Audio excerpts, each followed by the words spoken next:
Good evening, everyone. Thanks for taking the time to be here on this webinar. I welcome you all personally. So today we'll be talking about exosomes and corrective microneedling. I'll be focusing more on the exosomes part, and then Ms. Kelsey will go over the corrective microneedling. So the first question always comes, why self-reformulations are needed? So we all are familiar with using MSCs, but they have certain disadvantages. First, when you culture them, it's hard to establish a reliable source with a stable phenotype. They could lead to genetic instability, can have chromosomal aberrations. They might have intravenous administration related toxicities due to their trapping in the lungs. They are short lived, and the engraftment rate is low after administration. And there are ethical concerns, especially with the embryonic stem cells. We know the beneficial effects of MSCs, they do not result from their ability to differentiate towards different lineages, but from secretion of bioactive molecules such as growth factors, cytokines, and exosomes. So if we have a formulation which has all these bioactive molecules, we can pretty much get the beneficial effects of the MSCs. So how are these exosomes even produced? What are they? So we know that these exosomes are being produced by MSCs, which could be derived from bone marrow, adipose tissue, umbilical cord, dental pulp cells, even from macrophages, tumor cells, platelets, or neuronal stem cells, which could be derived from adult brain, fetal brain. And we use different processes such as ultracentrifugation, polymer precipitation, size exclusion chromatography to isolate them. They have a set of cargo which contains RNA, DNA, microRNAs, and they can also be modified for targeted drug delivery. How does their biogenesis work? So endocytosis and plasma membrane invagination facilitates the entry of cell surface proteins along with the extracellular components like proteins, lipids, metabolites, and it leads to formation of this early sorting endosomes. They fuse with the endoplasmic reticulum or the trans Golgi network and leads to the formation of late sorting endosomes.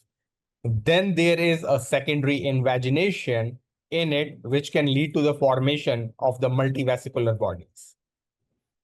These can either fuse with the lysosomes and get degraded, or they are transported to the plasma membrane, and through the process of exocytosis, they result in the release of the exosomes.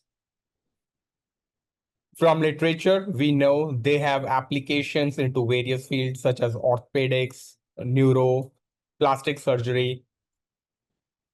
So before we look into some of the evidence, the first question is, how do they even work? So they work by activating and regulating various signaling pathways such as MAP kinase, Wnt, P10-mTOR pathways, TGF-beta, or NF-kappa B. They have disease-specific cellular and tissue responses. So if we talk mainly from, say, plastic surgery applications, they help by increasing cell proliferation and migration. They can reduce apoptosis. They can reduce the dermal fibroblast, myofibroblast transition. They can help increase T regulatory cells, reduced expression of eosinophils and mast cells, and reduce inflammation. They can help promote synthesis of collagen, can also help promote epidermal reepithelialization and angiogenesis, help with hair follicle growth, can also help in reduction of the scar formation. Similarly, they have specific responses for orthopedic indications, neurological diseases, roles in general surgery, cardiothoracic surgery, urology, gynecology, and many more. So if we look into some of the preclinical evidence, in orthopedic conditions, so we know exosomes derived from various sources such as bone marrow, umbilical cord, endothelial progenitor cells, adipose. They have been used for fracture repair, conditions like osteoporosis, osteoarthritis, spinal cord injuries, sciatica nerve injury, muscle tears, disc degeneration.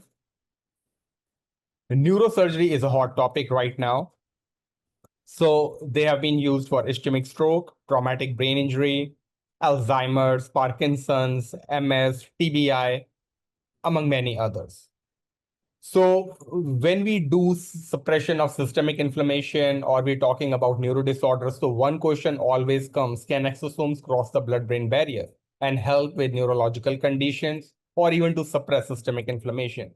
So came across this study which shows that exosomes can cross and regulate the blood-brain barrier both in healthy as well as disease conditions. And when there is inflammation, it means the blood-brain barrier is leaky, then more exosomes actually get trafficked across it. They have indications in several CNS diseases such as traumatic brain injury. They have been used in stroke patients, have potential in multiple sclerosis. In addition to intravenous administration, they can also be administered intranasally. And this study shows intranasal administration can help in the Parkinson's disease. Next is some literature on endothelial progenitor cells. That is what we use. And the cells have been shown to play a role in traumatic brain injury. And they also have been shown that they can be used in conditions like Alzheimer's, Parkinson's, MS, ALS, among many others. So question is, can the condition media, the secretome, which contains exosomes from these endothelial progenitor cells also helpful? So yes, so there are studies which have shown that they offer neuroprotection. Do they have role in plastic surgery? Answer is yes. So again, similar to other conditions, exosomes derived from umbilical cord, adipose tissue, bone marrow, endothelial progenitors, they have role in wound healing, skin flap, scleroderma, alopecia. Is there any clinical evidence? So most of us are aware when people actually started using exosomes, they were using it as a diagnostic tool for cancer. So they were targeting various kind of melanomas, and then COVID came, and then entire focus moved to COVID. And then you will see like everything started going towards COVID. But in addition to that, people have been exploring them in late stages, chronic kidney diseases, Crohn's, delayed wound healing in patients with sensitive skin. And this is just a compilation of what's registered as ongoing clinical trials on just clinicaltrials.gov. Then Europe has different registry, China has their own. So we can see there is a lot going on in various specialities. So in some of our work, we focus mainly on the endothelial progenitor cells from the umbilical cord. So before we use any product or we create anything, the first important step is to actually characterize it. It is essential to know what's being given to a patient or what's being used for any of the science project. So we always say, yes, we talked about presence of these bioactive molecules. So yes, this formulation we created have presence of these anti-inflammatory cytokines and growth factors. And we can see it has a lot of them. And we just characterized few of those. It also expresses high levels of anti-inflammatory interleukin-1 receptor antagonist, the most commonly known anti-inflammatory cytokine, because we know IL-1RA competes with interleukin-1 for binding to the interleukin-1 receptor, can help reduce inflammation.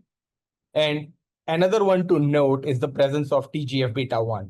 And you can see like the expression level stands out. And this is another potent anti-inflammatory present in this formulation. And of course, we have presence of VEGF, which is required for angiogenesis, vasculogenesis. We have certain neuronal factors as well. So there is a lot of marketing going around when people come to you, oh, we have billions of exosomes in our formulation. So that is actually a marketing number and not a scientific number. These are not the exosome count. This is the particle count. So what do we mean by that? So what most of the labs are doing, they just run a nanoparticle tracking analysis. And this is kind of graph they have. And what it shows that yes, we have, say, in this example, 9 billion particles per cc, and the mode size is about 130 nanometers. And we know from International Society of Extracellular Vesicles that the exosomes are within the size range of 50 to 150 nanometer. So they will come to you and say, see, they are within 50 to 150 nanometer size range, and this is how many billions of exosomes we got. But that is untrue, because all it is doing is capturing the Brownian motion and counts every single particle that flows through the tube. To mitigate that, we stained these particles with a specific dye called cell mask orange, which specifically stains all membrane bound particles because exosomes are membrane bound. So the number dropped to 4 billion from 9, and the mode size is still within the 50 to 150 nanometer size range. So question becomes, are these the exosomes? Answer is still no, because they are combination of exosomes and microvesicles, and we use a broader term, extracellular vesicles. We summarized this in one of our publications on Wharton's jelly and highlighted it as a limitation of this study that we do not have the true exosome count. So moving on to this cell-free formulation that we created, here we went all the way. So we started with the particle count first, and in the figure A, you can see the particle count was 183 billion per cc. So this is again the particle count through nanoparticle tracking analysis. It's counting everything flowing through the channel. We stained it with the cell mask orange dye, and the number dropped to 4 billion from 183 billion. And again, as I said, this is not the true exosome count. So to get the true exosome count, we stained it with exosome-specific tetraspanins such as CD9, CD81. So now we counted the particles which express CD9 and CD81 and which are within the size range of 50 to 150 nanometer, and our mode size was about 60 nanometers. So these are the particles which are true exosomes. So now another marketing thing that is going on is people will still come to you and say, oh, I got 1 trillion exosomes or 1 trillion particles, and they do express CD9, CD81. But they do not answer the key question that out of those trillion, how many actually express those markers and are within the size range. So now you know the correct questions to ask. Then we talk about that exosomes help in proliferation of cells. They are cell signaling molecules, do cell-to-cell communication, and they help by recruiting body's own stem cells to the site of injury or inflammation. So is that true? So what we did is we did some basic assays to test the hypothesis. So we had some control cells which were just treated with saline, and then we had exosome treated cells, and we only used 10% or 20%, not even the 100%. And you can see there is a lot of cells growing compared to control. We quantified it, and you can see that when we use 10% or 20% of the exosomes, they showed higher cell proliferation compared to the control group. How about cell migration? So it's a normal body's phenomena. Whenever there is inflammation or injury, body's own stem cells migrate to that site. So when we treat it in a transwell experiment, in this figure 1a, we can see maybe in our area only one cell migrating. But when we treated it with 10% of the solution, you can see much more bone marrow stem cells from the body goes and migrate to the site of injury or the inflammation. We try to quantify it, and what we found that whether we use 10% or 20%, it gave us better outcomes compared to the negative control. So when we talk about our frozen formulation, and a lot of people had this concern that, hey, oh, I took it out of the freezer, it's thawed, and now it's sitting on the bench for a while. Is it still good?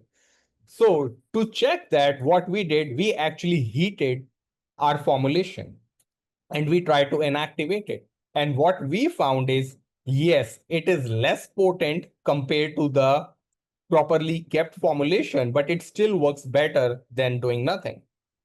So yes, the proteins degrade, but some are still there and it works better than the saline or doing nothing.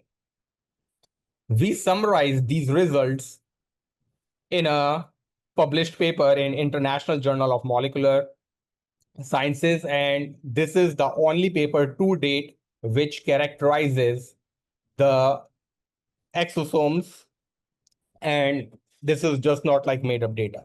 So after publishing that paper, I was invited by Journal of Orthopedics and Orthopedic Surgery to actually do a commentary on it. And then I wrote a commentary on exosomes with the potential in knee osteoarthritis. So moving on to some cases. So had this 18-year-old kid got hit by a fast ball, had right periorbital, preseptal, and maxillary soft tissue swelling, with some non-displaced right inferior orbital rim and floor fractures. So kid, of course, was being 18-year-old, was more worried about his aesthetics rather than the fracture. So he was treated with 2 cc's exosomes at the fracture site locally and intravenous therapy. And you'll be surprised that within 10 days, you can see how much the wound has healed aesthetically. And of course, there was healing at the fracture site. Then one of our partner physicians had this scleromalacia patient who poked himself with a plastic straw, didn't know what to do. So he decided that he's going to infuse exosomes intravenously, and he diluted them to create an eye drop out of it. And the patient was treated for a couple of months. Once it was done, we decided to send these pictures to 3 ophthalmologists, 2 in United States, 1 in India, and all 3 assessed that there is 25% objective improvement and actually advised the treating physician to continue whatever he was doing. We also had certain testimonials. So we had a 29-year-old male Olympic vaulter with an A2 pulley injury, was treated with the exosomes, and within a month he said he's almost back to his full approach, and couple months later he was able to compete. So this case was done by one of our good friends, and she had this lady with some wrinkles, and she did combination of microneedling with exosomes, and you can see there is definitely some visible improvement in the texture of the skin.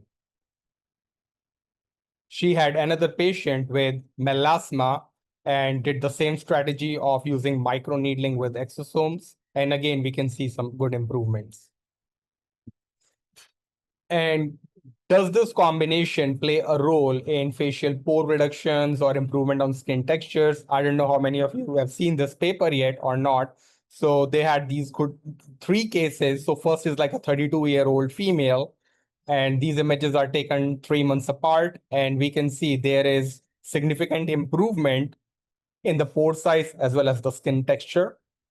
Here had a 40-year-old male, and again, we can see significant reduction in the pore size.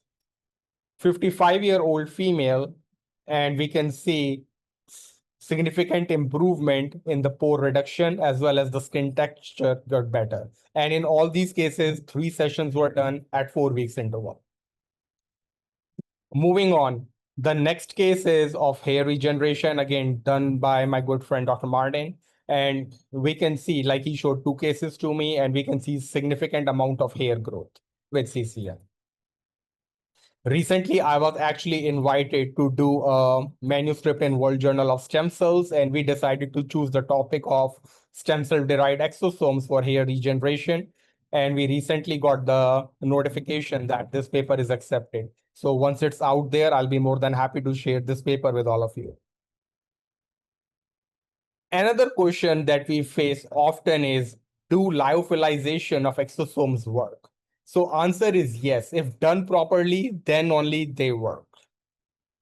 So we prepared a lyophilized version of it. And again, I always go to like the basics first. Can it help promote cell proliferation? So what we did is we did a cell proliferation assay and compared the lyophilized exosome with the frozen product. And we see there is no difference in the activity, whether you lyophilize it or you freeze it. But they both worked better compared to the control.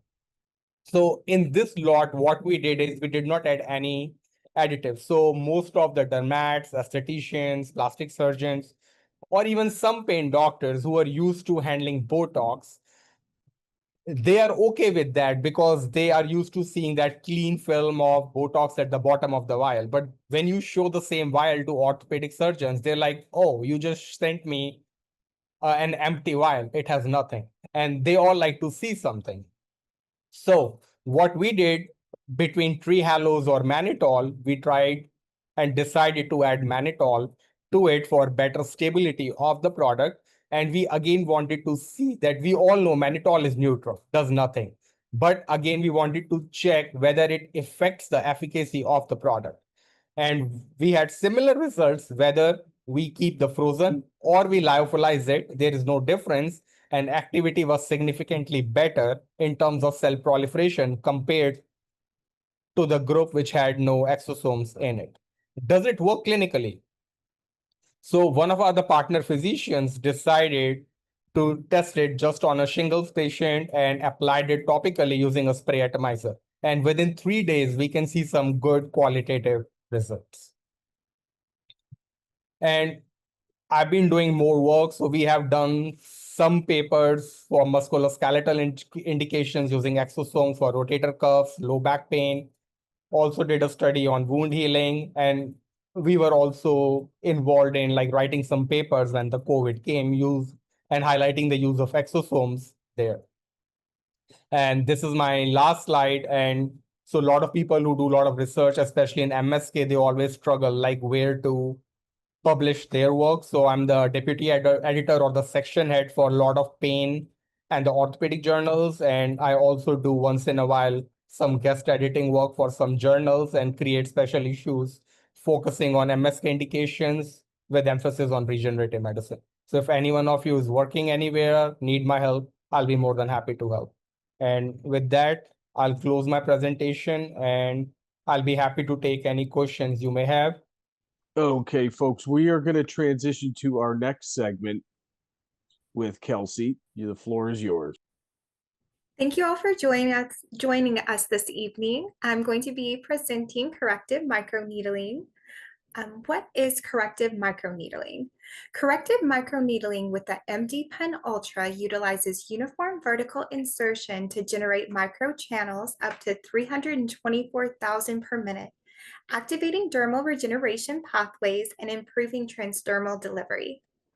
It's powered by a high torque motor to ensure consistent needle penetration and produces up to 16,200 microchannels per square inch. It's designed to support natural tissue regeneration without thermal or ablative damage. Uniform microchannel density ensures consistent treatment and optimal absorption. How it's done, the technique. Perform using the MD Pen signature tracing motion. Divide the treatment area into manageable 3 to 4 inch sections. The pen is kept perpendicular to the skin. Anchor and firmly stretch the skin in direction opposite the handpiece movement. Glide across the skin in smooth linear passes with a 10% overlap.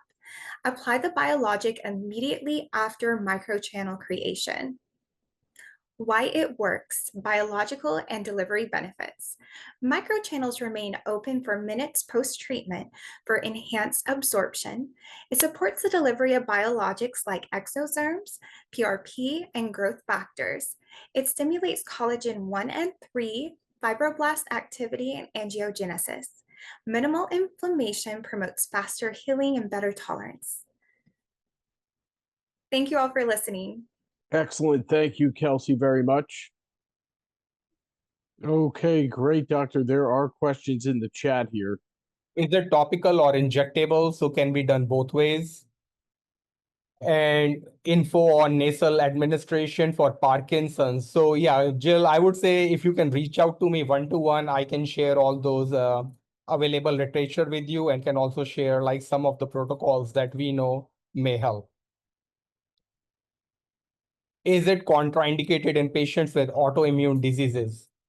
Answer is no, but we do say they are contraindicated in patients with cancer and who are not cancer-free for sure for 5 years.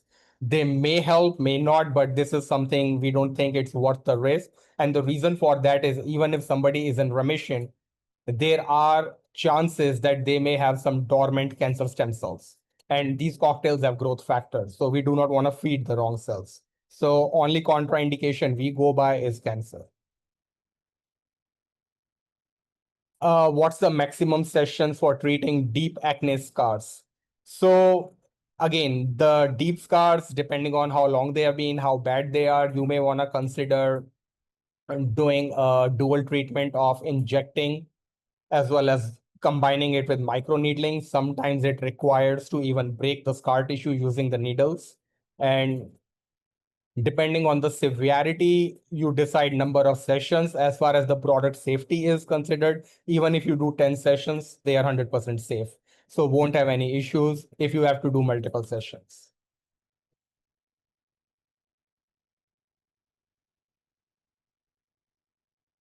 I again answered, would exosomes help with scar revision? Yes, definitely they will help with the scar tissue.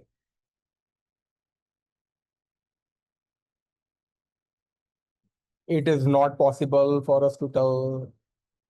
Yep, 3 to 6 sessions is what is generally done. Some cases, lesser sessions give the outcomes. In some cases, you may have to do more number of sessions. And I think this is a question for Kelsey. How many speeds, different settings of the pen? So the sessions go up to 7 with the actual pen. And so there's both an electric and cordless mode. On the cordless mode, it's 3. On the electric mode, it is X7. So you do have the option of running the device both electric and cordless. Thank you. Next question is any differences in microneedling for hair restoration? Kevin or Kelsey? In regards to microneedling for hair restoration, yes, 100%. There was a study done for microneedling for hair rejuvenation, and absolutely what Dr. Gupta showed there. Dr. Gupta, could you explain, was that a microneedling hair treatment or an injection? We usually like to combine the two. We combine microneedling with subdermal injections, and that is when we have seen the best outcomes for hairs. And what I have personally found working with a celebrity dermatologist here is, and I tried it on myself too, microneedling actually is more painful than the injections. So if you do microneedling first and then do the injections, patients are more receptive to it because the pain part is away.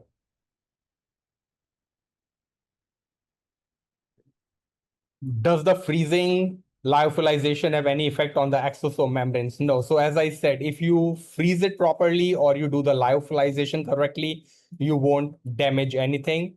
But again, if you don't freeze it properly or lyophilize it properly, absolutely the exosome membrane will be damaged, and moreover, the proteins will degrade.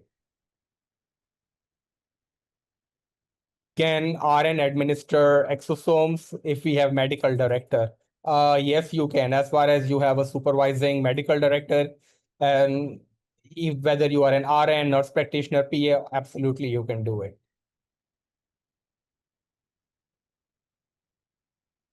For Alzheimer's, normally, again, similar to Parkinson's, it's not topical.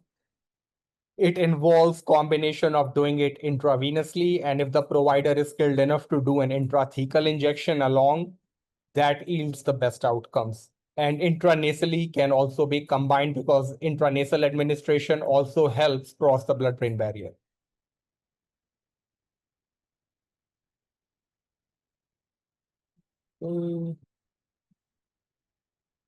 Is it best to use the exosomes as the glide? You can use it with the microneedling and you can inject it. So yeah, so you can like topically just put it on the face first and then glide the pen on top. And then if you have some leftover, then you can just topically apply later on as well, considering all the microchannels are formed, so it will be absorbed within the skin.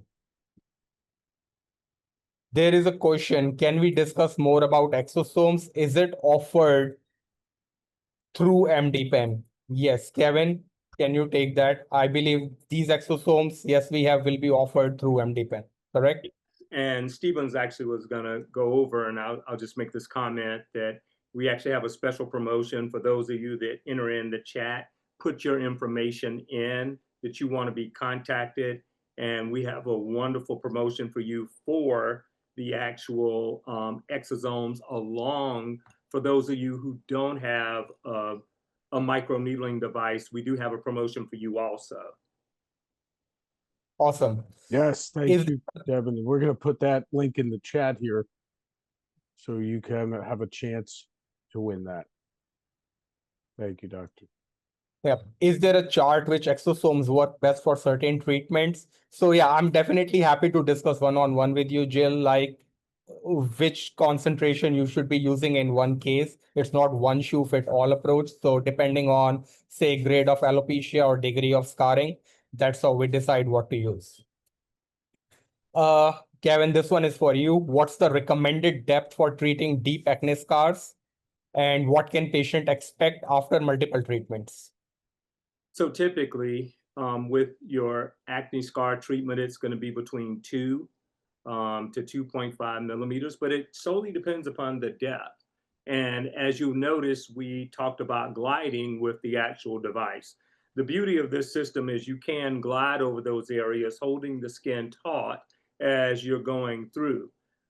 We recommend 1 inch per second as far as the speed, but you can, in fact, slow down some depending upon what you're gliding over. You can also stamp, and you can do a combination of stamping and gliding when it comes to acne scars. As far as results are concerned, there was a study done by Dr. Lassiter. After 3 sessions, the patients reported a 56% improvement post acne scars, and love to get that study to you. Another question is, are topical exosomes effective when treating hair loss after a microneedling session, or does injecting exosomes have better results? See, idea is I always recommend mixing the two. Reason for that is you have to stimulate those LGR5, LGR6, what we call the epithelial stem cells in the hair follicles to actually promote hair formation. So if you're just dealing with like a lesser grade 0, 1, you can definitely try microneedling alone. But when we move towards grade 3, grade 4 of hair loss, in those cases, definitely you have to mix the two. Are these sold on MD Pen? Yes. And are these the same exosomes used in Dr. Gupta studies? Answer is yes. Any modalities other than needling that can be used to infuse the exosomes. You can do direct injections intravenously, intranasally, intrathecally, local injections for MSK indications. So they are IV intrathecal safe, and we adhere to having the endotoxin levels below 0.05 EU per cc. So that makes it safer to use any administration route you would like them to be. But those are only topical, no injectable. No, again, as I stated, you can use them even for intravenous and intrathecal injection. So they are safe any way you would want them to. Are you saying that exosomes must be frozen? No. So see, there are 2 variants which are prepared. One, and I would like to clarify it. So there are companies which will come to you, say, oh, you can keep it in the refrigerator. And whenever I have conversations, including with Kevin, I always give a simple example. What happens if you keep your milk at room temperature or even in the refrigerator? Can it go on forever? It goes bad because proteins are degrading. So growth factors are nothing but proteins. They degrade. So so we have 2 variants. Either you keep it frozen in a freezer, that is when they last, or you make them lyophilized so they are shelf stable. So depending on if you are getting a frozen product, then yes, you have to keep it frozen. Or if you want to keep it shelf stable, room temp, then I say you should go for lyophilized. And again, 100 degree Fahrenheit in a Texas desert is not considered room temp. So I always advise to be in safe side, just toss it in a refrigerator and then they're gonna be good. are there certain amounts of exosomes that must be used per area? Answer is yes. So we can again go over protocols one-on-one in detail. And only comment I would add here is, so we have vials in 1 cc sizes. So we always say when you need, say, doing microneedling on the face or the hairs and you need volume to spread, I personally always recommend, yes, you can dilute with saline, but a good PRP or even a good plasma that people call is PRP, but it's just plasma. It is still better diluent compared to saline. So try not to use saline as a diluent, even go for a bad PRP, it's still gonna be better.